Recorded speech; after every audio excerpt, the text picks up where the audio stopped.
O, jau dviese matau 2, 7. Gerai, reiškia, tvarkoj. Esu blokuota savo profilyje, apribota iki sekmadienio ryto. Tai tiesiog norėjau patikrinti, ar galiu daryti tiesioginės transliacijas. Tai labai malonu, kad prisijungėt. Labas vakaras visiems, kurie jungsitės, kurie žiūrite.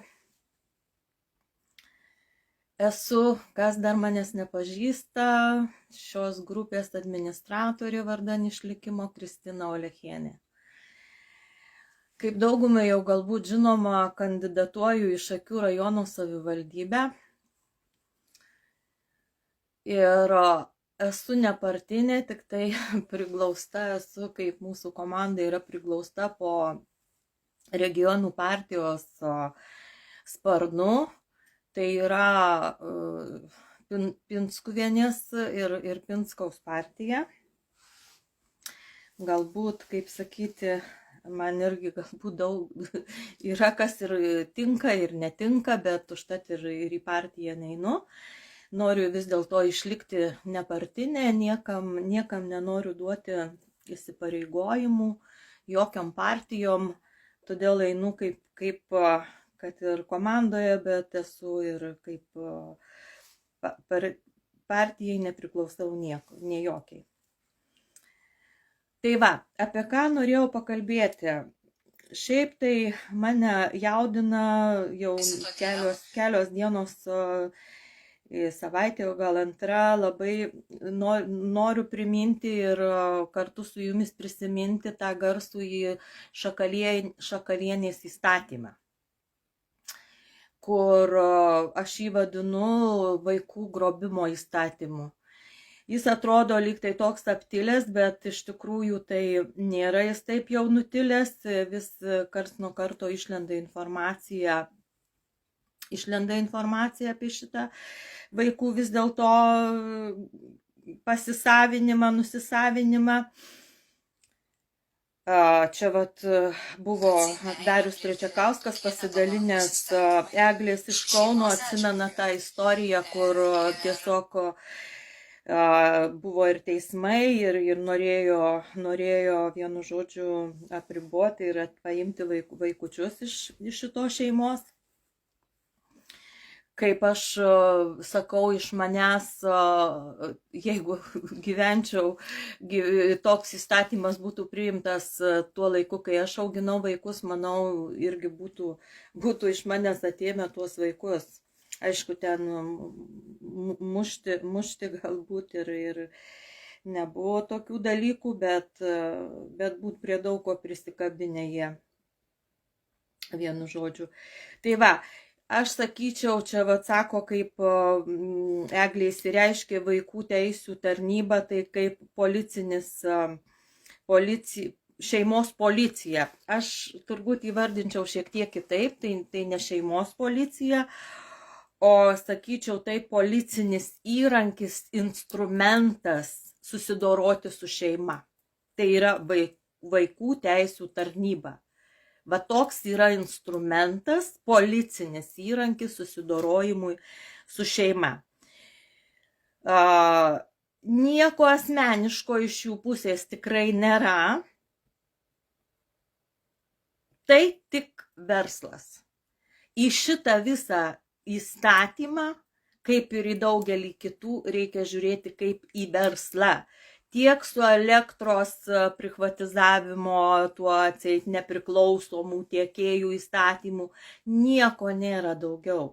Tik verslas, kaip iš mūsų paimti mūsų resursus, mūsų pinigus, o šitame įstatyme, kaip iš mūsų paimti vaikus. Nes vaikai pagal jų visą įstatymą, tai kaip ir yra valstybės nuosavybė. Tai va, yra sukurta labai daug projektų, projektėlių, tų NVO, reiškiasi tokių nepriklausomų organizacijų. Ir jos visos yra biznio darymo organizacijos. Ta galiu drąsiai sakyti. Sukurta tikrai daug tų projektų visokių ir jie yra remiami iš mūsų pinigų, iš jūsų, iš mano, iš mokytojų, mokesčių mokėtojų pinigų. Yra sukurtos tuntos globėjų, budinčių, savanorių įvairių, už atlygį tiesiog. Kaip gali būti savanoris už atlygį? Aš visada šitą klausimą kėliau ir keliu. Man labai įdomu, kaip jūs įsivaizduojat savanorį. Atsakykit man į šitą klausimą. Kaip jūs įsivaizduojat savanorį? Aš gyvenau Airijoje. Tikrai ėjau savanoriauti. Tikrai ėjau dėl kelių priežasčių. Viena pagrindinių priežasčių galbūt buvo išmokti geriau anglų kalbą. Todėl ėjau, dirbau su vaikais. Aišku, prieš tai aš norėdama dirbti su vaikais, turėjau iš Lietuvos pristatyti pažymą iš vidaus reikalų tos ministerijos, dabar vadinamos Teisingumo ministerijos, turėjau pristatyti pažymą, kad aš neturiu teistumo, esu be teistumo. Ten taip paprastai prie vaikų neprieisi Airijoje. Turi būtinai įrodyti ir parodyti, kad tu esi be teistumo. Ir aš eidama savanoriauti būtinai turėjau pristatyti šitą pažymą. Savanoriavau darželyje vaikų ir savanoriavau darbelius darydavomės ten, vienu žodžiu, kūrybinės tokias dirbtuvės, savanoriavau jau su tokiais didesniais vaikais užimtumo, tokiam sekmadieninio užimtumo centre. Tai man už tai nemokėjo niekas nei cento. Kiek žinau, Lietuvoje savanoriai, būtent šitose visose sukurtose organizacijose, netgi buvau radusi, net ir kiek gauna, bet čia jau buvo prieš keletą metų, dabar jeigu pasiknisus gerai, manau, irgi galima būtų galbūt surasti, bet aš šitose organizacijose buvau blokuota, vienu žodžiu, tuose jų puslapiuose, kai uždaviau labai nepatogius klausimus. Tai va, vienas iš tokių projektų yra Niekieno vaikai. Aš esu apie jį kalbėjusi kažkada tai. Reiktų, aišku, labai pasidomėti ir pasikasti, kas ten yra ir su kuo ten yra. Kaip gali būti, jūs man atsakykite į šitą klausimą, kaip gali būti Niekieno vaikai? Ar įmanomi būti Niekieno vaikai? Jie yra vis tiek kažkieno tai vaikai. Kaip jie gali būti Niekieno? Va toks yra to projekto pavadinimas Niekieno vaikai. Ir aš pasižiūrėjau, jisai ir toliau veikiantis yra, nors aš apie jį jau kalbėjau prieš kelis metus. Dar prieš pandemiją aš apie jį jau kalbėjau apie šitą. Aš tada jau, kaip sakyti, skambinau varpais. Kaip supratau, kai paima iš tėvų vaikus, jų neturi kur apgyvendinti tuo metu, kol ten paskirsto juos, tai juos patalpina į ligoninę. Ir va ten kažkokį tai laikotarpį, taip yra daromas verslas. Sakau, nieko, vaikų tarnyba, ta vaikų teisų tarnyba, nieko ten jie asmeniško, ten visur yra pinigai. Supraskit, kad mes dabar gyvenam tokiame pasaulyje ir tokioje santvarkoje, kur viskas pinigai, absoliučiai pinigai. Ir pasižiūrėkime netgi į aplinkinius savo pažįstamus, savo draugus. aš tai daugiau galbūt bendrauju su tokiais jau, kaip sąmoningumo pasiekusi lygį žmonėmis. Nuo manęs tokį jau atkritę to žemesnių vibracijų, kurie gyvena tik tai buitiškai, jiem rūpi tik tai, kaip nupirkti, ką nupirkti ir pasigirti prieš kitą, va, aš turiu. Ir jam yra pats svarbiausias gyvenime reikalas, kad jis turi gražesnį rūbą, jis turi geresnę mašiną, Aš į automobilį žiūriu kaip į susisiekimo priemonę. Aš ją nežiūriu kaip į prabangą kažkokią. Man automobilis reikalingas kaip susisiekimo priemonė. Kitiem reikalingas kaip, jų gal patenkinti, jų ego, aš nežinau. Aš kalbu tik apie save. Man automobilis reikalingas tik tai tam. Kažkada automobilį pirkau, kaip turėjom savo verslą pynimo iš vytelių, pirkom automobilį, kad galėtume su juo uždirbti pinigus. Tiesiog važiuodavom į muges ir turėdom turėti su kuo nusivežti į muges pintus tuos savo dirbinius. Tai va, tai buvo toksai laikotarpis, kai, sakau, reikalinga buvo dėl darbo automobilis. Dabar man reikalingas tiesiog kaip susisiekimo priemonė, todėl kad iš kaimo tu autobusais nekažin kur nuvažiuosi ir iki kelio dar yra gabalas žvyrkelio, tai aišku, vasarą ten gali dar kokį dviratuką įsitaisyti ir pavažiuoti, bet šiaip tai yra tiesiog susisiekimo priemonė, man asmeniškai taip. Taip ir viskas.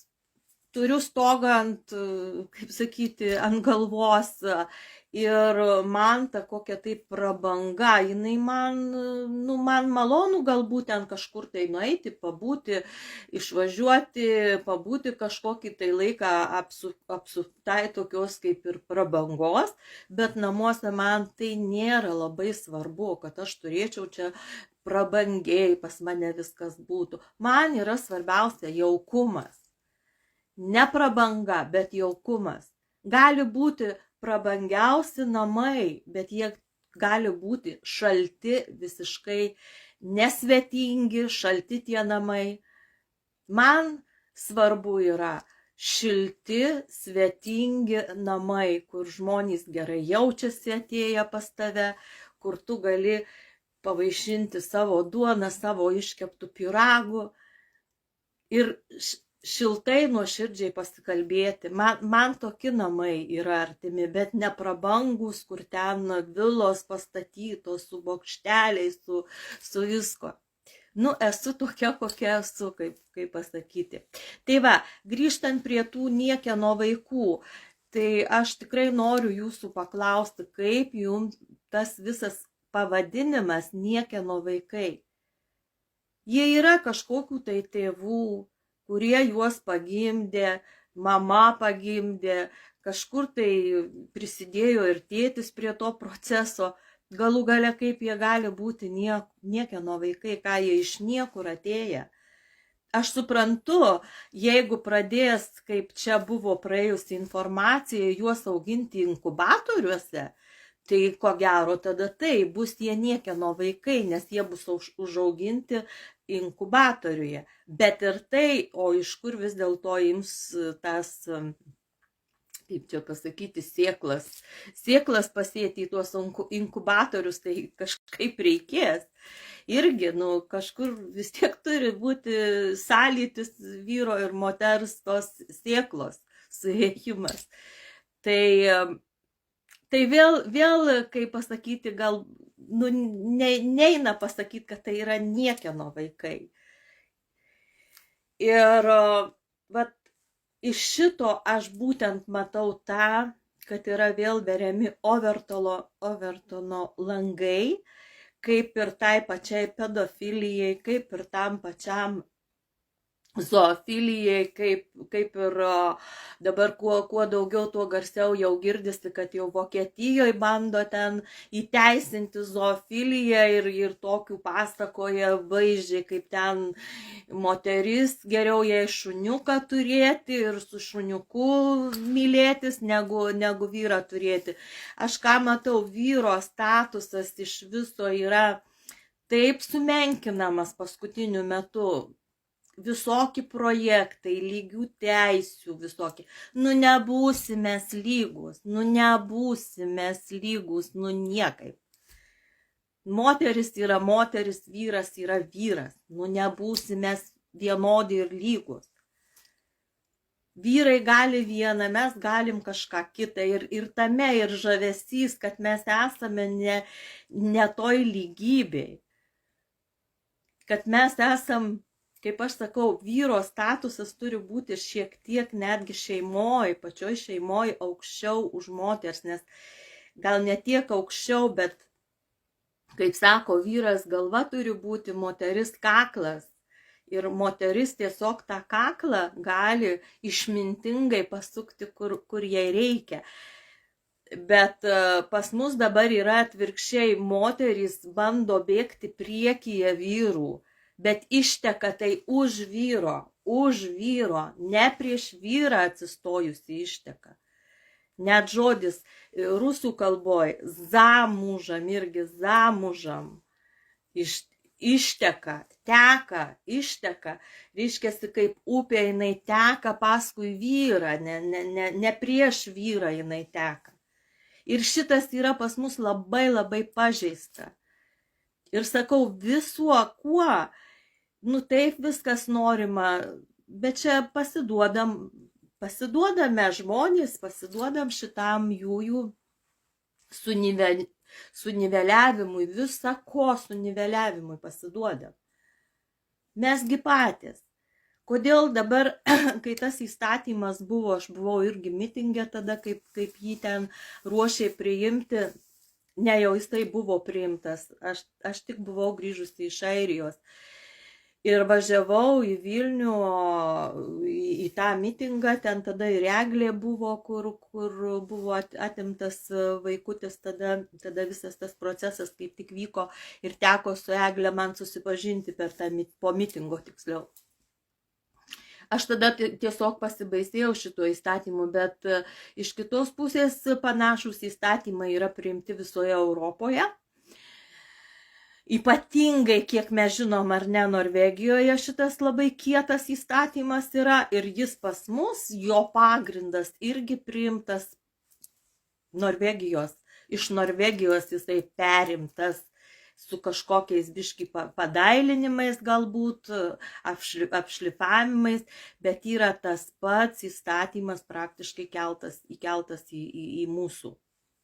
Nes ten irgi žinot situacijų, kaip iš lietuvių vaikų atėmė, aš tada labai irgi domėjausi šitais visais reikalais, tai ten daug video mačiau, kaip iš Lenkų šeimų atiminėti buvo vaikai atimti.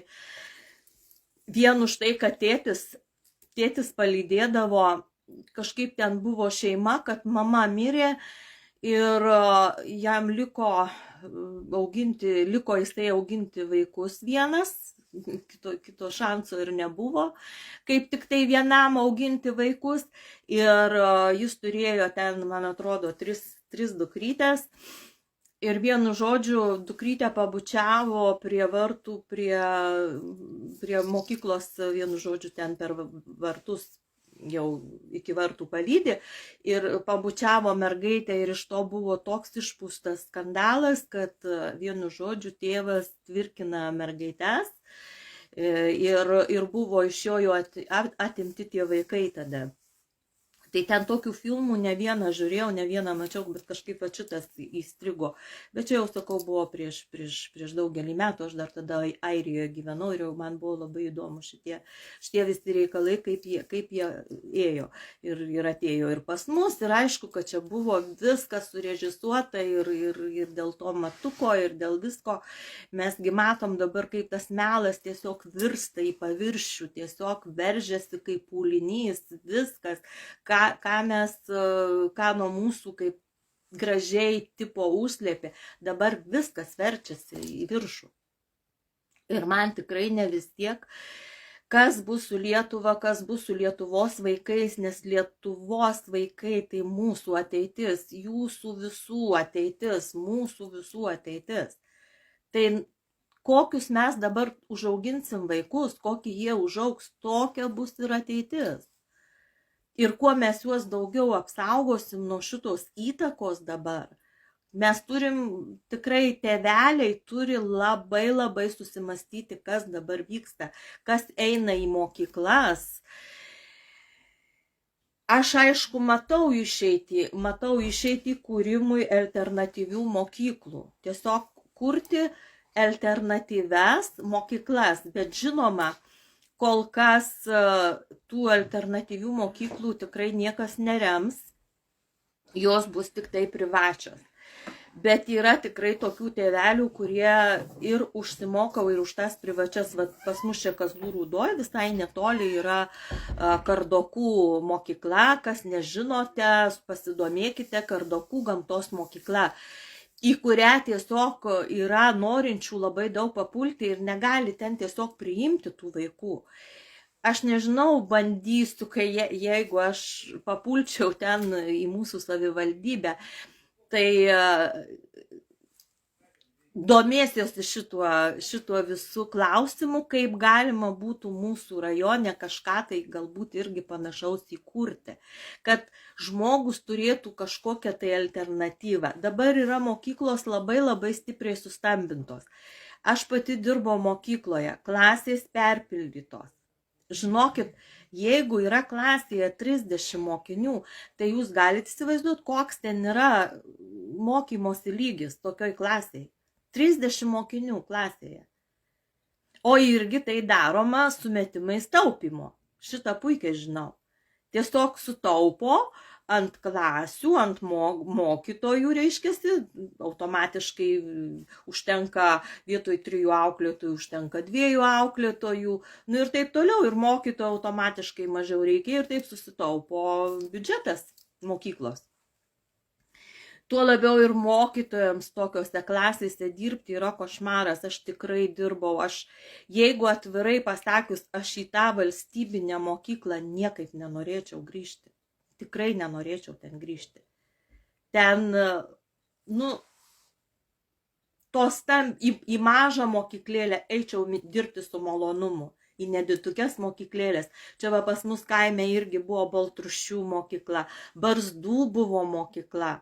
Barzduose buvo tuo metu ta 8-metė, paskui 9-metė, galų gale pradinių klasių mokykla buvo, viskas sunaikinta, viskas panaikinta, viskas sustambinta.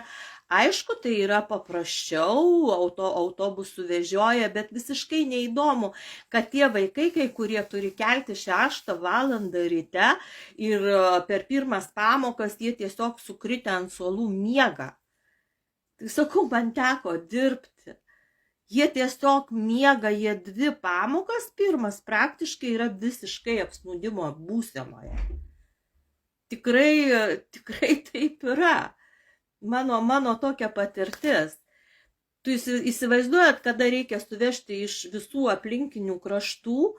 Dabar, kiek žinau, čia mūsų mokyklai, man atrodo, tik tai 2 autobusai yra, vienas didelis ir vienas mikro toksai autobusas.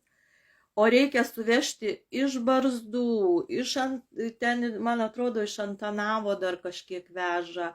Kad čia iš tų kaimų aplinkinių, kol surenka tuos vaikučius, taigi laikas eina, 8 valandą jie jau turi būti pamokose.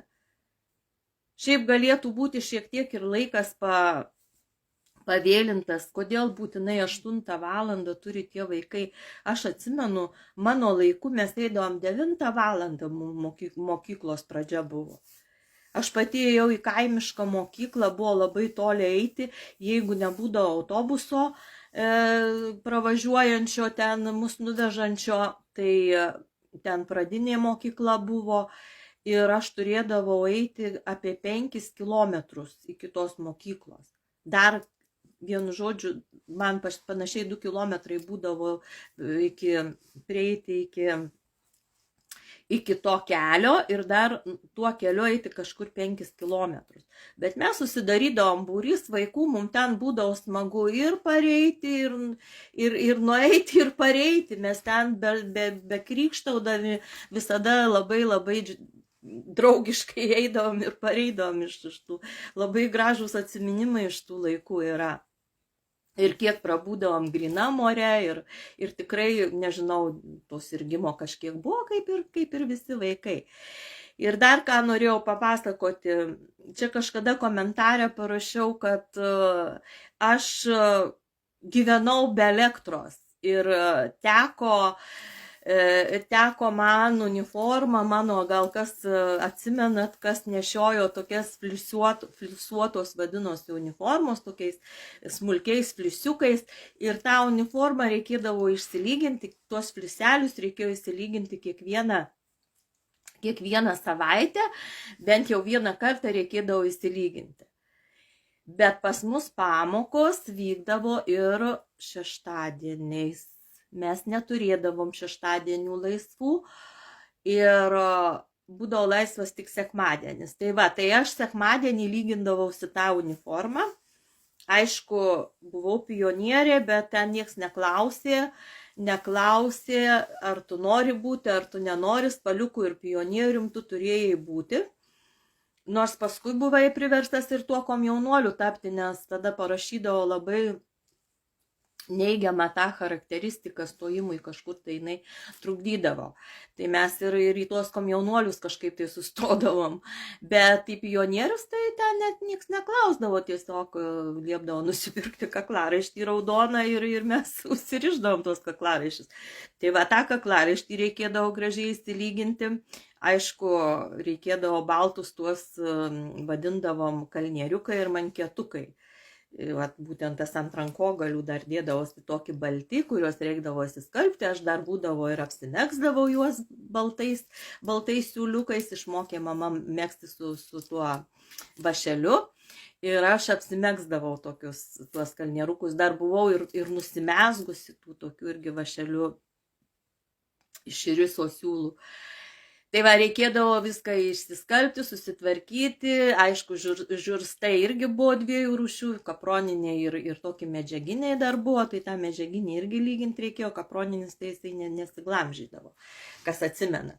Tai aš gyvenau be elektros, mes gyvenom prie miško, gyvenom be elektros ir man čia parašė, kad ką tu čia meluoji, ką tu čia nesąmonę šneki, kaip tu galėjai be elektros gyventi, kada tuo laiku jau ir televizorių kiti turėjo ten, ir skalbimo mašinas turėjo, aš taip gyvenau. Ar dabar man yra tikslas išsigalvoti ir meluoti? Aš tikrai taip gyvenau. Aš ėjau į pradinę mokyklą, lygindama, mano seneliai, taip, mes ten gyvenom prieš tai, pas senelius, tai aš ten baigiau 1 klasę pas senelius Bliuviškiuose, čia Šakių rajone, o jau paskui mes ten į Vilkaviškių rajoną prie Slabadų įsikėlėm, gyvenom prie tokio miškelio, ten tų šeimų gal 5 gyvenom, dabar tiksliai nebeatsimenu, bet tikrai gyvenom be elektros ir mano seneliai čia Šakių rajone turėjo jau elektrą. Mes ten tikrai neturėjom elektros. Ir aš savo tą uniformą flisuotą lygindavausi ne mama lygino, aš pati lygindavausi. Dabar įsivaizduokit, ar jūsų vaikas kažkur tai 2., 3., 4. klasiai lyginasi kažką tai. Vargiai, aš manau, pagal dabartinį įstatymą, tai ko gero netgi negalima būtų to daryti. Aišku, mes ir prie darbų eidavom, ir prie šienų, ir prie sodinimo, ir vaismedžių, ir netgi miško sodinimo. Mano mamytė eidavo ten, kažkaip tai buvo miškų ūkis, nes mes, sakau, gyvenom prie miško, tai teko mamytei sodinti eglės. Tai net po šiai dienai atsimenu, kaip eglę reikia pasodinti, kaip kastuvą įkasti, kaip pakelti, nes tikrai nemažai esu tuo laiku mamai padėjusi sodinti eglučių. Va, tokia nedidelė mergaitė būdama. Aš jau eidavau viską padėti. Aš dar neidama į mokyklą, dar tada pas močiutę gyvenom, aš jau milžau karvę, man mamytė duodavo tokį nedidelį kibirėlį ir aš taip, Vilmutė, mes užtat viską išmokom ir mums netgi nebaisu, kai čia dabar kiti gąsdina, kad gali būti ar elektra atjungta ar kažkas, tai mes tikrai išgyvensim ir pamokysim net kitus, kaip gyventi. Aš pamokas ruošiau prie žibalinės lempos, tai buvo tokia viena liustra, vadinama liustra, tokia didelė, pakabinama vidury kambario ir buvo kitos tokios kabinamos prie sienos. Ir tas žibalo kvapas ir viskas, aš taip augau. Kodėl aš turėčiau kažką tai meluoti, išsigalvoti, man to visiškai nereikia. Tai va, tai tiek iš tų prisiminimų ir augimo be elektros. Ir mes puikiai užaugom, gražiai augom, daug lauke būdavom. Kažkaip ta vaikystė dabar, gink Dieve, vaikui negalima kažkokių tai darbų užduoti, dirbti. Man tai kas iš tų vaikų tada išauga? Dabar vat ir yra, visi tik susilindę į telefonus va šitaip ir nieko daugiau aplink nemato. Nieko nemato aplinkui. Tokia priklausomybė dabar nuo tų kompiuterių, nuo telefonų. Dabar net ir to kompiuterio nereikia. Va, Vilma irgi rašo ir man teko prie žibalinės lempos. Jo, tai ant pečiaus ten jokių dujinių mes neturėjom, ar ten kaip kiti jau elektrinės plytelės ten paskui turėjo. Taip, maistą virėm ir ant pečiaus virėm ir tame net problemos nematėm ir duona buvo kepama. Ir į parduotuvę, aš atsimenu, eidavom labai nedaug tų produktų pirkti, mums reikėdavo, kaime gyvenant. Iš tikrųjų, kiek tų produktų te reikėjo. Cukraus nusipirkti, nors pas mane mamytė visada bitininkavo, tai mes turėjom medaus kibirai stovėdavo, tai to cukraus mums tik tai kažkiek tai reikėjo, irgi ne per daugiausiai. Valgymui. Ir dar nupirkdavo kažkaip tai daktariškos, atsimenu, dešros, iš parduotuvės, kažką tokio. Sviesto mes savo turėjom, grietinės mes savo turėjom, pieno, rūgpienio, bulvės, viskas buvo sava, ir duona kepdavo, ir bulka kepdavo, viską kepdavo, viską darydavo, ir viską suspėdavo. Viską suspėdavo ir į darbus nueiti, taigi teko ir mama dirbo ir fermose, paskui tai jau vėliau jau aš buvau jau paaugus, ūgtelėjusi tokia, tai dirbo bitininkė kolūkyje, jau paskui čia persikėlėm, man tada 15 metų buvo, mes persikėlėm čia į kitą sodybą Šakių rajone jau. Arčiau močiutės parvažiavom su seneliu gyventi nes mano mamytė amžinatilsį labai šito krašto ilgėjosi, jai tas Vilkaviškio rajonas, aš kiek prisimenu, buvo labai svetimas ir jinai ten labai nenorėjo gyventi ir viską darė, kad iš ten. Tai va šitoj sodyboje jau 1975 metais, kai mes čia parsikėlėm gyventi į šitą tokią jau gražią didelę sodybą, tai čia jau buvo elektra, tai jau ir įsigijom ir skalbimo mašiną, tada prisimenu, be televizorių tai įsigijom, kaip man buvo 18 metų. Bet aš televizorių anksčiau žiūrėjau, kadangi pati buvau įstojusi į Mikalojaus Konstantino Čiurlionio menų gimnaziją ir ten mokiausi, nuo 4 klasės išvažiavau, 4 klases baigusi. Ir galiu prisiminimais pasidalinti apie mokyklą. Tai buvo pradinė mokykla, į kurią ėjo, vienu žodžiu, 1, 2 ir 3 klasės, 4 klasės vaikai. Jo, tikrai tai būdavo tikrai smagu ir tešlą minkyti, ir su pienuku smaguriauti karštus pyragus, nors drausdavo karštus valgyti, žinau, sakydavo, nevalgykit karšto, ten kažkas žarnos apsivers.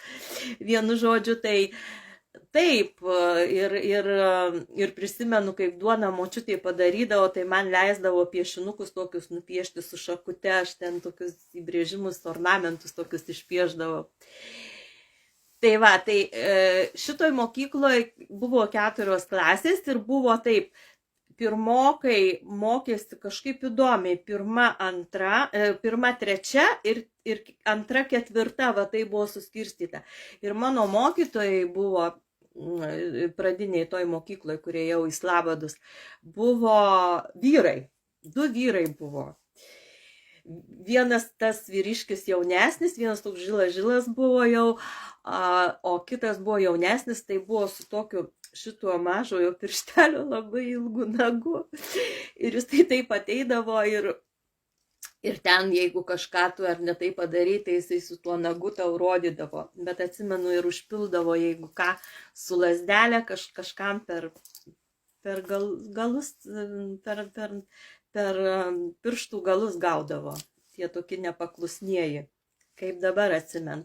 Tai va, šitas mokytojas, aš jį tikrai labai prisimenu iš gerosios pusės, kadangi aš ėjau į Bliuviškių mokyklą pradinę, pradėjau eiti.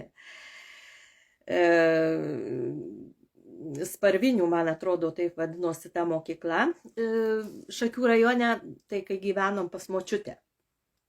Tai ten buvo tokia mokytoja labai arši komunistė ir paradoksas, paskui pirmose eilėse sėdėjo bažnyčioj suole, aš ją kai pamačiau jau prie nepriklausomybės, kaip jau čia atkovojom nepriklausomybę, tai aš ją pamačiau ten sėdinčią, tai kažkaip net keista pasidarė. O aš buvau labai religingoje šeimoje auginama ir mes su pusbroliu dviese ėjom į tą mokyklą, jis už mane šiek tiek vyresnis buvo.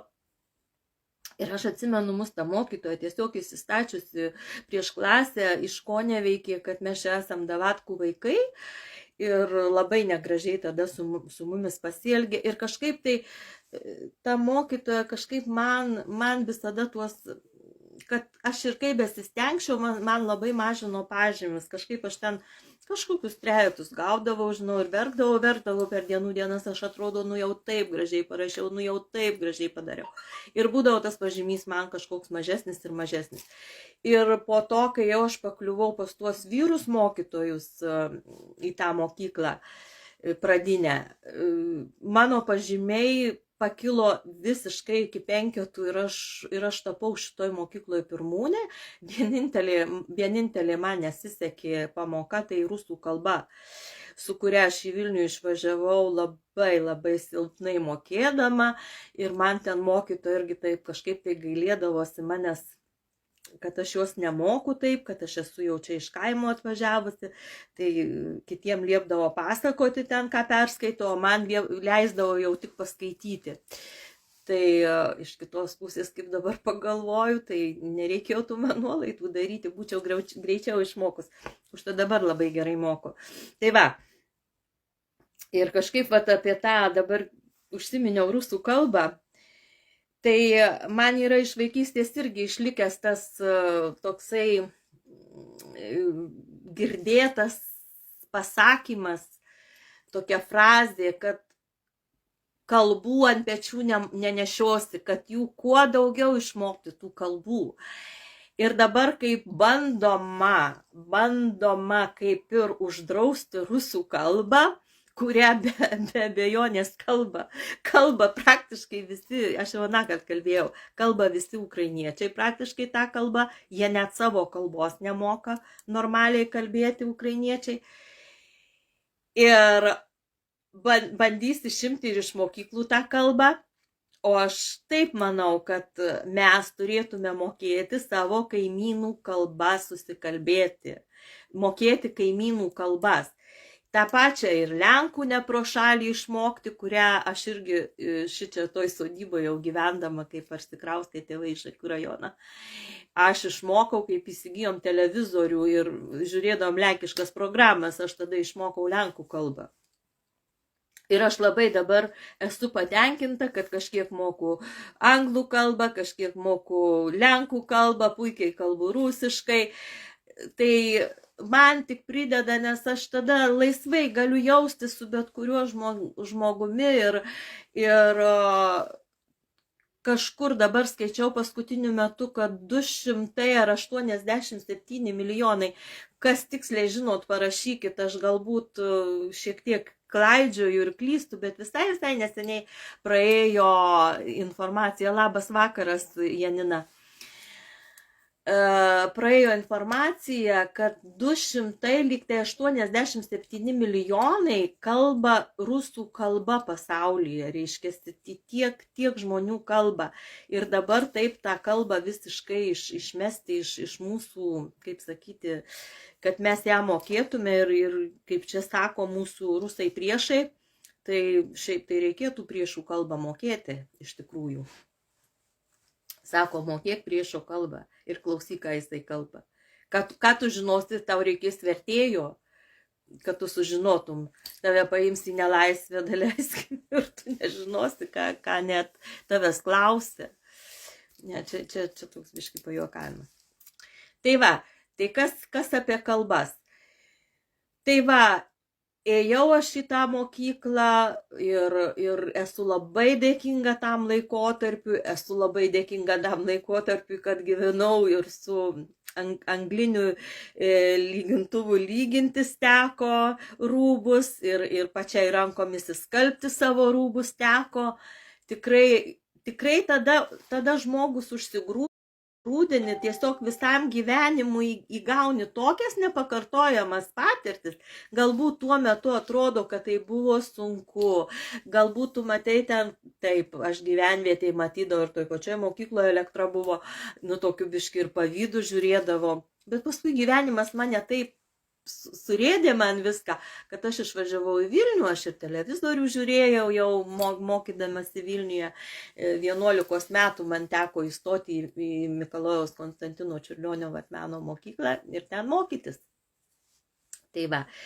Ir tuo metu gyvendama aš visus savaitgalius leisdavau pas savo irgi žuvusį prie bokšto dėdę Apolinarą Povilaitį, kuris buvo labai man viskuom artimas, tiek sielos mūsų artimos buvo, tiek kaip tėtis jisai mane labai globojo. Aš pati šiaip augau šeimoje ir neturėjau tėčio, man buvo netikras tėtis mane augino. O vienu žodžiu mane dėdė globojo Vilniuje, todėl kad aš ten praleisdavau ilgesnį jau laiką negu namuose. Grįždavau namo tik tai per atostogas. Tai mano kaip tėčio rolę buvo prisėmęs mano mamytės brolis, vienu žodžiu dėdė mano.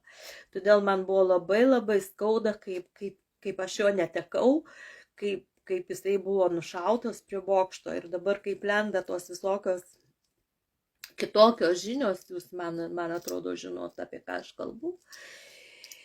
Tai man dar skaudžiau yra ir kad, žinot, ir ką jie dabar pasakytų šitie, kurie padėjo ten galvas, kas dabar vyksta Lietuvoje, manau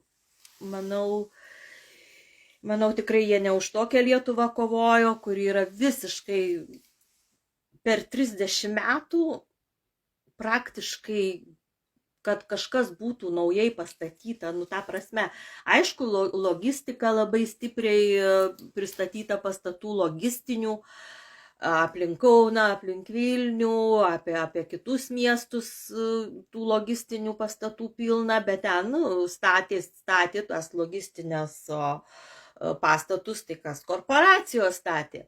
Bet kad Lietuva, tarp kitko, būdama pati tą pačią korporaciją, jinai nieko neinvestavo nei į mokyklas, aišku, ten kažkiek tai renovuotos tos mokyklos, pakeisti langai ir taip toliau, bet kad pastatytų kažkokią, tai ir girdėjot, kad kažkur tai pastatytų naują mokyklą, modernę, kad pastatytų kažkur tai ligoninę, visur praktiškai yra renovuotos ir norimos dabar uždaryti tos pačios ligoninės, rajoninės ligoninės, vat, kas darosi, kas girdėti.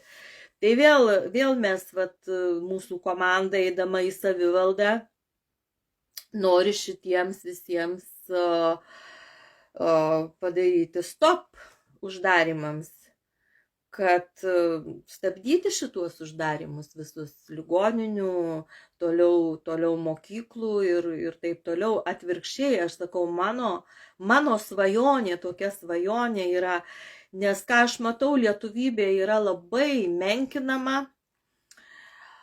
Pasižiūrėjus didžiųjų miestų ir ne tik didžiųjų, užtenka ir tokios kaip Marijampolės ir kitų miestų, ypač Klaipėda, Palanga, ten jūs pasižiūrėkit, kokį užrašai ant vitrinų kabo. Pasižiūrėkite, aš kai parvažiavau iš Airijos, tai man, žinokit, plaukai šiaušiasi, matant tas iškabas. Lietuviškai labai retas, kur užrašas buvo. Tai mano va čia irgi svajonė ir noras, kad matyti ant įstaigų, įmonių, tų visokių kavinių, restoranų, vėl pargražinti tą tikrąją lietuvių kalbos komisiją, kuri dabar, aš matau, kad jinai kaip ir yra lietuvių kalbos komisija, bet ar jinai tiesiog savo atlieka funkcijas, aš tai nematau, kad jinai atliktų funkciją savo. Jeigu šitiek yra leista prirašyti nelietuviškai ant tų iškabų, jūs pasižiūrėkit, kas darosi Vilniuje. Aš suprantu, kažkada tai, žinau, darydavo tokius naujadarus, ten kažkas atsidarė įmonę ir parašo ten žmonos pirmas, ten porą skiemenų ar du skiemenys vardo vyro ten, ar kažkokia dar pavardės pridedama, sukurdavo ten tų tokių pavadinimų, bet jie vis tiek dar būdavo lietuviški. Dabar pažiūrėkit, anglų kalba praktiškai rašoma. Man, kaip sako, man nereikia nei ruso, nei lenko, aš esu lietuvė ir man rūpi lietuvių kalba, man rūpi pati Lietuva ir aš nenoriu po niekų būti. Kai čia kiti rašo, jeigu tu esi už taiką, jeigu tu, kaip pasakyti, pasisakai už karą, tai yra prieš karą pasisakai, tai jau tave tuoj pravardžiuoja, tu esi vatnikas. Vienu žodžiu, jau tu esi ten, man dar parašė, kad aš ten putleristė, nei man, aš to Putino, man jisai visai, kaip pasakyti, tas pats ten vyksta toj pačioj Rusijoje, lyginai tas pats švabizmas ten įgyvendinamas. Tie patys liberalai ten tokie. Aišku, ten vienintelį dalyką, ką jie dabar Rusijoje geriau padarė, tai tą visą uždraudė šituos spalvius, vienu žodžiu. Tai vat ką jie ten gero padarė. O šiaip iš tikrųjų tai tas Putinas, man jisai tas pats, ar Putinas, ar Zelenskis, ar Švabas, ar tas Kanados ten, kaip jisai Trudeau ten tas, vienu žodžiu, ar Makronas, ar Merkel, man jie visi yra vienodi, vieno lizdo paukščiai. Ir man yra svarbi Lietuva. Man yra svarbiausia yra Lietuva, kad mes mūsų išliktų kuo daugiau, kad mes išlaikytume savo tradiciją, savo kalbą. Ir man tikrai skauda dėl to, mes su Janina dažnai apie tai pasikalbam iš Vokietijos, mane dabar kaip tik žiūri. Ir jai labai rūpi lietuvių kalba ir jinai tiesiog su ašarom, mūdvi kaip kalbam, su ašarom akyse visada būna, kaip tik pradedam kalbėti apie tai, kas vyksta Lietuvoje, koks yra nutautinimas mūsų, koks nutautinimas yra. Bet vėl grįžtu aš prie to, kad mes patys savo rankom, kaip pasakyti, kas rankom, kas abejingumu, kas gobšumu, dauguma visi prisidėjom prie šito, kas dabar yra Lietuvoje. Aš prisiemu irgi, kad aš savo laiku, galbūt irgi kažkiek buvau nuėjusi nuo tos politikos domėjimosi, kažkaip buvau ir išvažiavusi į Airiją, bet aš galiu irgi pasididžiuoti tuo, kad aš Airijoje sukūriau mokyklą lietuvišką, kuri gyva iki šios dienos. Ir tikrai yra džiugu, kada yra išleistos ne viena ir ne 2 metų kartos jau pabaigusios pradinę mokyklą, kur tikrai jau įdiegta skaitimas, rašymas lietuvių kalba. Mūsų mokykloje mes nemokinom skaičiuoti, nes vaikai skaičiuodavo airių mokyklose, mokindavosi matematiką. Mes vietoj matematikos darydavom 2 lietuvių kalbos pamokas. O paskui integracija vykdavo per muzikos pamokas, aš dailę buvau savo sritį paėmusi, per dailės pamokas integravome ir per etnokultūros pamokas, kurios būdavo 5 pamokos šeštadienį pas mus. Po visas 45 minutės mūsų vaikai išsiskirdydavo tik tai apie 3 valandą šeštadienį. Aš labai tariu didžiulį ačiū tiem tėveliam, kurie turėjo tokią kantrybę ir veždavo tuos vaikus iš aplinkinių rajonų, po 50 km atveždavo į mūsų mokyklą vaikus. Tikrai džiaugiuosi, kad ir prisidėjau nors kažkiek prie tos lietuvybės puoselėjimo būdama užsienyje. Tikrai. O dabar noriu irgi tą lietuvybę kelti pačioj Lietuvoje, nes man tai yra labai svarbi vieta, nes jeigu mus sužlugdys per švietimą ir per kultūrą, tikrai mums bus sudėtinga atsikelti. Svarbi yra kultūra ir švietimas. Šitos dvi vietos yra labai svarbios.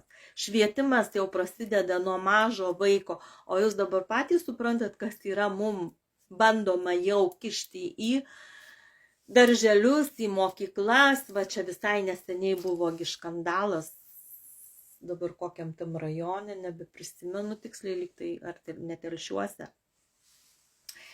Kur vienu žodžiu, kokias vaikam apgaulės būdu pradėjo kaip paskaitas ten supažindino su tais visais dalykais ir apie lyties keitimą ir apie viską. Dabar va vėl čia išlindo nauji visokie dalykai. Apie eutanazijas jau kišama vaikam klausimai per etikos pamokas. Tai kur mes einam, kur mes nueisim? Tėveliai, jums reikia užšaukti sos. Čia jau aš nežinau, čia jau reikia. Čia aš tėveliuose matau problemą. Tėvai turi susiimti šitose visose vietose ir tiesiog daryti tvarką. Nes nieks nepadarys. Nieks nepadarys už jūs, nieks nepadarys tvarkos. Niekas. Jūs turit patys tėveliai eiti ir daryti tvarką. Niekas už jūs nepadarys. Mano vaikai jau užauginti. Aš būdama dabar tokiam, jeigu mano vaikai eitų į mokyklą, aš tikrai netylėčiau. Tikrai ne. Tikrai ne. Tikrai kažkokiu tai imčiausi veiksmų. Reikia judinti nuo apačių. Ne nuo ministerijų pradėti, o turi tėvai nuo pačių imti, aš jau pernai sakiau. Aš apie tą patį kalbėjau, apie kaip vyko vaikų ta vakcinacija. Vaikam buvo kaukės dedamos. Tėvai, visur turi tėvai, bet aš taip suprantu, kad tėvams šitie dalykai, irgi rūpi tik tai mažumai tėvų. O tėvai viską gali sutvarkyti. Galų gale yra galimybė tą vaiką prie dabartinės kompiuterizacijos, prie internetų, galima net vaiką namuose mokinti. Yra tokia galimybė, tas plyšelis yra paliktas.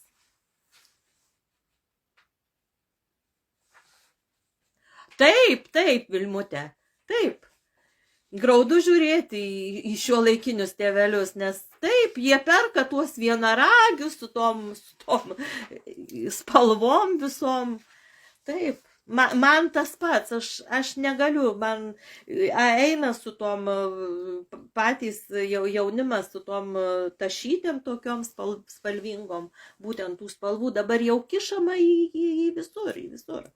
Todėl sakau, yra paliktas mažutis plyšelis ir aš šitam plyšelį šiek tiek esu pabuvusi, mane norėjo kviesti dirbti su vaikais čia į vieną miestą ir aš truputį pasidomėjau, Melkio mokykla prie Vilniaus, kur yra vienintelė, kol kas aš kiek žinau, prie Vilniaus ta mokykla. Jeigu ką žinau ne taip, pataisykit. Tai yra Melkio mokykla ir čia pas mus, Kazlų Rūdos miškuose, yra Kardokų mokykla. Jeigu kas nežino, tai sužinokit, yra tokia gamtos mokykla. Ir į tą mokyklą prisiregistravus galima paskui vaikus kaip ir mokyti namuose, ten tik tai kada nekada juos atsiskaitimams nuvežti, kiek man yra žinoma.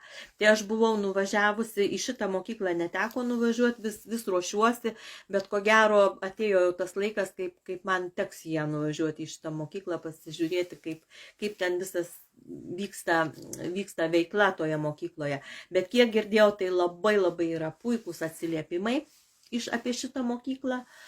Labai ir apie Melkio mokyklą, o sakau, Melkio mokykloje buvau pati, bendravau su mokytojais, bendravau su vyresniais vaikais, mažiukus pati mačiau, kaip mokina, aš ten prabuvau nuo ryto iki vakaro, kaip vaikai, įsivaizduokit, maži vaikai, iš ryto, tai buvo ruduo, jau buvo šalta, buvo, dabar nepasakysiu tiksliai datos, bet tikrai labai jau buvo toksai kaip apniukęs oras ir buvo tikrai labai šaltoka jau.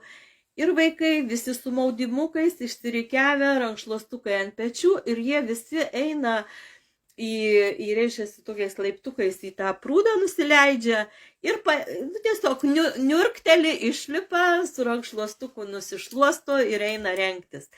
Ir po patalpas vaikšto basikom praktiškai visi, kas man irgi buvo labai įdomu žiūrėti, kaip ten ir aplamai visos tos pamokos labai įdomiai sustatytos, tikrai vaikam tai įdomu. Ne taip, kaip šitie dabar mūsų, kaip sakyti, vergiukai susodinti tom eilutėm, taip va. Ir sakau, aš pati dirbau mokykloje, aš mačiau, kaip vyksta tos pamokos ir aš jas bandžiau kažkiek tai ten paįvairinti, nukrypstant nuo tų planų, nuo tų ten, taigi ten turi smulkiai net susirašyti, kaip tu pamoką pravesti. Viskas. Žinokit, tikrai nežinau apie Žemaitiją, gal va tiesiog bendraujant, gal kas komentaruose parašys, kur Žemaitijoje yra tokių mokyklų. Kažką tai viena tokia moteris kažką lyg bandė kurti, bet ar jinai sukūrė, nežinau.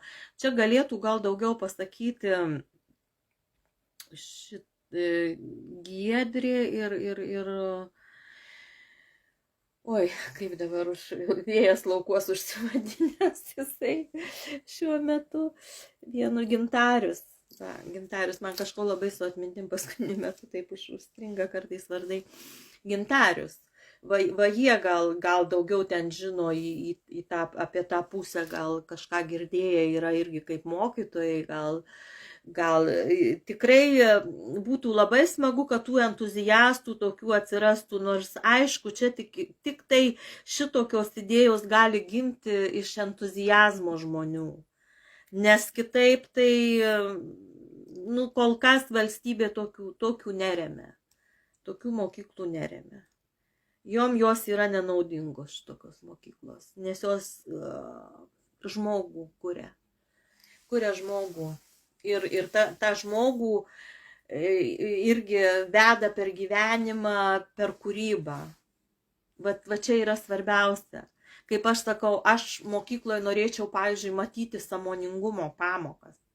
Kas iš to, kad vaikas išmoksta skaityti, rašyti, ten matematiką. Aišku, aš sakau, tai viskas reikalinga. Reikalinga ir matematika, ir viskas. Bet kas iš to, kai jisai baigia tą vidurinę, o gyvenime jisai klaidžioja, pasiklysta gyvenime. Mes nieko vaikų neišmokinam. Tėvai irgi užsiėmė darbai, dabar įsivaizduokit, kyla kainos už viską, už elektrą, už viską. Kiek tie tėvai turi vėl įdėti resursų savo, laiko resursų, jau galbūt dirbti per kelias darbovietės, kas kiti jau taip ir daro. Nemato tie vaikai nie to tėčio, nie tos mamos, nieko jie nemato. Kiek ten mato, gal valandą laiko, kada ta mama ir tėtis parėję pavargę nuo tų darbų, nuo tų visų rūpešių, nuo tų visų sąskaitų. Tai va. O šiaip va čia kažkas parašė. Kas čia parašė? Va, Vilma parašė. O jie tau nulėkė man tas. Užvakar poliklinikoje tėveliai sėdėjo su vienaragiu, įbedusi akis į telefoną, kažką žaidžia, tėtis irgi telefone įlindęs. Taip. Jo, neva vaikui skauda ausytę. Jo, galbūt tėveliai nervinosi, kad nėra kretingiausių gydytojo, neva vaikui skauda labai ausytę, nors tikrai to nesimatė. O jie tu kai pabėga, neina perskaityti normaliai. Man tik norėjosi pasakyti, mergaitė linksma buvo, pasakyti greitai ir akimis nebematys vaikas. Nu tai taip. Tu negaliu iki galo perskaityti, kažkaip tai nubėga ir pabėga man tas visas komentaras. Tai va, ir ką dar norėjau pasakyti, kad greitų laikų, jeigu mes va šitaip sėkmingai eisim, kas mums dabar užmanyta į tą visą skaitmenizaciją ir taip toliau, tai miestai tiesiog taps kalėjimais. Ir aš rekomenduočiau visiems kažkaip tai dar, kol yra laikas, suskubti kažkur tai alternatyviai įsikurti kaimuose, kol dar yra sodybų nusipirkti. Tiesiog, jeigu turit pinigų, tai turbūt bus labai gera investicija į kaimo sodybą. Kol kas galima gyventi ir mieste, bet jau turėti kur išvykti. Aš žinau tokių žmonių, kurie gyvena mieste bute, turi nusipirkę sodybėlę, kurioje yra ir vandens jau pasirūpinę, visko pasirūpinę ir maisto atsargom. Jeigu ekstra atveju, jie turi kur išvažiuoti ir kur pragyventi. Nes kas yra užplanuota, duok Dieve, aišku, gal tai neatsitiks. Galbūt, bet, kaip sako, pasiruošti reikia viskam. Aš jau seniai apie tai kalbu. Kažkiek pasiruošti turime būti pasiruošę. Turime būti žinojime, kad gali taip atsitikti. Tai išgyvenimas pagrindinis bus tik tai, kas pabėgs į kaimus. Nes miestuose aš nematau išeities mieste. Nežinau, gal jūs kitaip galvojat, bet aš matau šitaip. Ir dabar aš gyvenu kaime ir tikrai jaučiuosi laisva ir tikrai nenorėčiau visiškai, mane miestas ant tiek vargina, aš nuvažiuoju į miestą tik apsipirkti į parduotuvės, Aš jau neinu ten, man rūbų nebereikia, jeigu reiktų pirkti turbūt rūbus, tai aš iš vis jau nebepragyvenčiau prie dabartinių kainų, bet kažkaip tai, kaip ką turiu, tuo rengiuosi, kiek dar turiu. Bet mes nuvažiuojam tik tai produktų kažkokiu tai nusipirkti, daug jau pradėjom ir daug ką namuose darytis, bet dar važiuojam kartais apsipirkti. Tai mane tiek išvargina tą dieną pabuvus mieste, ta visa žmonių energetika, tas viskas. Aš parvažiuoju išvargusi labai. Ir ne tik man, čia su daug kuo pakalbu, daugam taip yra. Tiek pavargsti, kad atrodo, tu ten sunkiausią darbą esi nudirbęs, mieste pabuvojęs. Tai vat. Aišku, kas labai pripratęs prie to miesto, gal jiem kitaip atrodo, jiem galbūt kaimas juos erzintų ir taip toliau, nors aš anksčiau irgi man patiko labai mieste. Su malonumu gyvenau. Tai va, atrodo, po truputį kažką papasakojau, kažką pasikalbėjome. Kaip čia pasikalbėjome, čia reiktų į Zoomą jungtis, tai galėtume pasikalbėti, tada visi kažką tai gali išsakyti. O aš čia viena atsisėdus pašnekėjau, kažkiek jūsų komentarų, jie, sakau, man pabėga kažkaip keistai, labai bandau skaityti ir jie pabėga. Tai va, tai kiek aš čia dabar irgi tos informacijos turiu, tai kelkime savo vibracijas, nes tik su tokiam vibracijom aukštesnėm įmanoma bus išlikti, o turbūt žemina stipriausia yra baimės ta vibracija, jausmas, kada žmonės bijo, kada žmonės stresuoja, jie tada krenta labai į žemas vibracijas ir pakilti jau tada reikia lipti iš šitų vibracijų. Nu, čia aišku yra tos informacijos, kad ir šviesos jėgos čia mums padeda ir viską, bet čia vieni tiki, kiti netiki. Bet aš vis tiek irgi pasikartosiu, mes tik tai būdami ramybėje, o ramybė irgi yra aukšta vibracija, ramybės vibracija. Tik tai prie ramybės mes išliksime. Jeigu mes viską darysime iš ramybės, tai aplink mes ir turėsime ramybę. Jeigu viduje pas mus ramybė, aplink mus irgi ramybė. Mes tiesiog nebepritrauksime tokių įvykių, kur mums tiesiog nerezonuoja, suprantat, su išorė nėra rezonanso, kada tu su išorė tik gali rezonuoti taip, ką tu turi viduje. Jeigu tu turėsi baimę, tai tu to, ko bijosi, pritrauksi. Jeigu tu turėsi paniką, tai tu jos pritrauksi dar daugiau. Jeigu tu turėsi ramybę, džiaugsmą, kažkokį pasitenkinimą, vienu žodžiu, tai tu to dar daugiau gausi.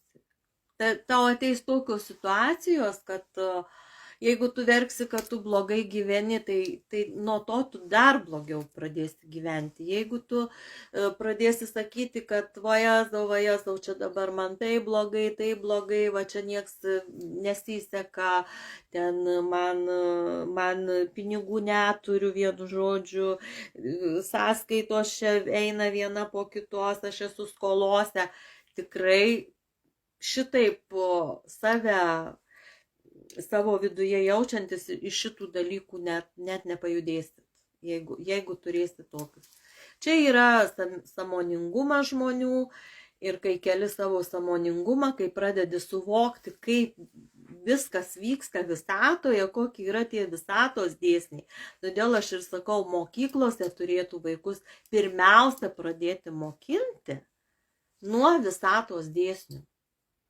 Juos reikia pirmiausia suprasti. Paskui reikia suprasti gamtos dėsnius visus, kaip gamta veikia, kaip sodinami augalai, kaip sėjama, kaip auginama, kaip viskas noksta, kaip viskas užauga. Ir mes esam gamtos dalis ir mes esam susiję, mes esam visatos dalis. Kiekvienas iš mūsų siela yra visatos dalis, mūsų kūnas yra gamtos dalis. Ir kaip mes kokiomis mes mintimis gyvename, kokią mes jausme, kokiame gyvename, tą mes ir sukuriame aplinkui. Tai va, jeigu mes gyvename ramybės jausme, mes aplinkui ir kuriame ramybę. Jeigu mes gyvename kitokiuose jausmuose, mes esam kūrėjai. Tai kas yra griovėjai. Bet aš asmeniškai esu kūrėja ir kuriu savo gyvenimą. Ir kai mūsų tokių susirinktų daug vienodai mąstančių ir kuriančių gyvenimą, mintimis tiesiog, kaip aš sakau, yra Švabo planas, yra ten tų planų jų visokių, kaip sakoma. Bet aš sakau, mes neturim savo plano. Mes aptarinėjame, mes dalinamės ir dauginame jų planus. Bet mes kažkaip tai niekaip nesugebame susikurti savo plano. Labas vakaras, Jolanta. Tai aš siūlau kurti savo planą ir netgi yra tokia praktika, kad kaip šeima, šeima, tai aš šeimą matau kaip mikrovalstybė šeima yra. Ir tu taip pat gali visiškai, valstybėje taip pat ta kūryba vyksta, taip pat vyksta ir šeimoje. Ir planus rašyti, vis tiek tikslus, planus kažkokius, tai reikia užsirašyti, kaip tu nori tą savo šeimą matyti. Jeigu žmona matys vienaip tą šeimą, vyras kitaip matys tą šeimą, vaikai dar kitaip matys tą šeimą, tai kur mes nueisim visi va taip įsiskirstysim ir to šeimos nebeliks. Bet jeigu visi susikurs vieną šeimos planą, tai ir valstybės, ir pasaulio planą, nes viskas prasideda nuo manęs, pirmiausia, nuo manęs, tada šeima, tada tauta, tada valstybė, tada visas pasaulis. Bet mes visur įtakojam, viską įtakojam. Tai va, reikia susikurti tą bendrą planą. Turi vaikai pasakyti, ko jie nori šeimoje, turi pasakyti tėvai, ko jie nori, tėtis, mama, ko jie nori, kokiu jie nori matyti savo vaikus, kaip jie nori. Turi būti tie planai susikurti. O dabar mes praktiškai gyvenam chaotiškai. Dauguma bėga, lekiam, darbai, rūpesčiai, tokiam chaose gyvenam, tai nieko nereikia norėti iš tos aplinkos, kad aplinkoje taip pat vyksta chaosas. Tai va, mane jau žiūri labai mažai, aš atsibodau turbūt visiems. Visi išlakstė. Na, aišku, toks laikas taip migdo, turbūt ir vaikus reikia pamigdyti, paguldyti. Tai buvo labai malonu, kurie mane žiūrėjot, kurie dar žiūrėsit. Rašykit komentarus, klausimus, speikit mane. Pagyrų aš ir taip daug gaunu, sakau, jau paimsiu ir išpuiksiu vieną gražią dieną nuo tų pagyrimų ten manęs. Esu paprastas visiškai žmogus ir kitą kartą net nuo tų pagyrų, kaip pasakyti, net pasijaučiu taip kažkaip tai, tokį biškį, ne tai, kad nemaloniai, bet, toks susisarmatinu gal viduje kažkaip tai kaip ir neverta pasirodau tų pagyrų, bet labai ačiū visiems, kurie mane sekat, stebit, kurie vertinat. Esu visokia, bet dažniau dabar būnu tikrai rami, gyvenu labai ramioj būsenoje išlieku. Tai va, ko ir visiems linkiu, kaip visada, to paties išlikti ramybėje. Ir iki malonių. Saugokit savo vaikus, svarbiausia. Saugokit savo vaikus. Ir save. Pirmiau save, paskui vaikus. Nes jeigu jūs savęs neapsaugosit, vaikų irgi neapsaugosit. Ačiū labai.